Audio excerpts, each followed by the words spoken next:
Good morning and happy Tuesday. Do you know on Tuesday is the, Sunday, Monday, Tuesday. It's the third day, and it is the only day it is double blessed in creation. So a double blessing to you today, and let's get on with our word. Yesterday we started talking about signs in the heavens, and I'm going to go back to Genesis 1:14.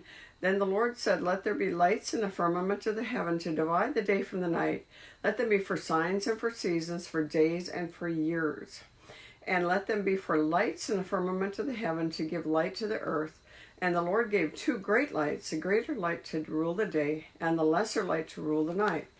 And he set them in the firmament of the heavens to give light on the earth, to rule over the day and over the night, and to divide the light from the darkness." And God saw it was good. Now, on the first day of creation, Josephus was a great historian, and if you see my menorah here, it's a 7-branch candlestick that was in the temple, and of course it was much bigger than this. But Josephus records that on the first day of creation, which was a fourth day, which was a Wednesday, that he said the heavenly menorah, the 7-branch candlestick, and he said it was Saturn, Jupiter, Mars, the Sun, Venus, Mercury, and the Moon. They all lined up like a 7-branch candlestick, and those are called wandering planets. Wandering planets are those that have a course. You have the 7 planets. Now I know that there's new ones, or Neptune and all those, but those were not able to be seen with the naked eye. And when God gives a sign, you don't need a telescope. You will be able to see it with your naked eye. And so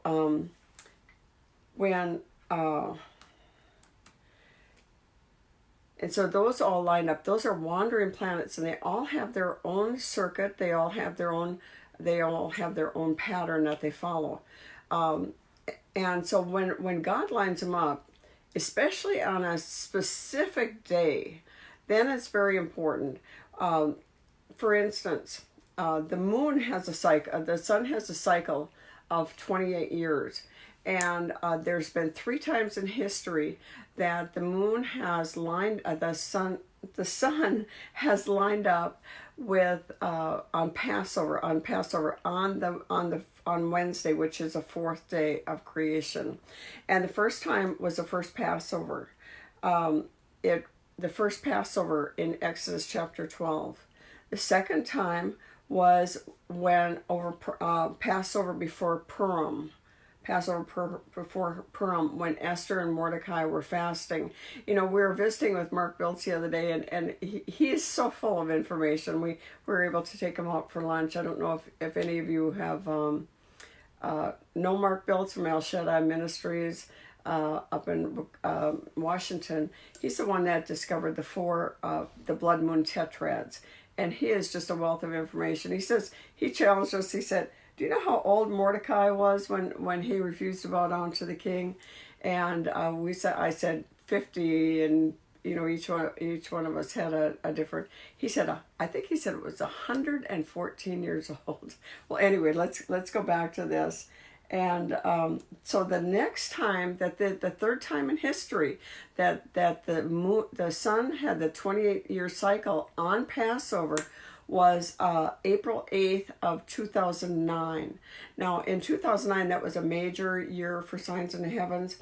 The rabbis in Jerusalem say that was the third redemption according to Hosea 6, verses 1 through 2. And so, the signs in the sun are incredible. Now, there are more wandering stars. It's not just the planet. It's just not the 7 planets. Comets and meteorites are both wandering stars. Now, when we come to the book of Revelation, it says stars fall from heaven. Those will be the comets, and they'll be the asteroids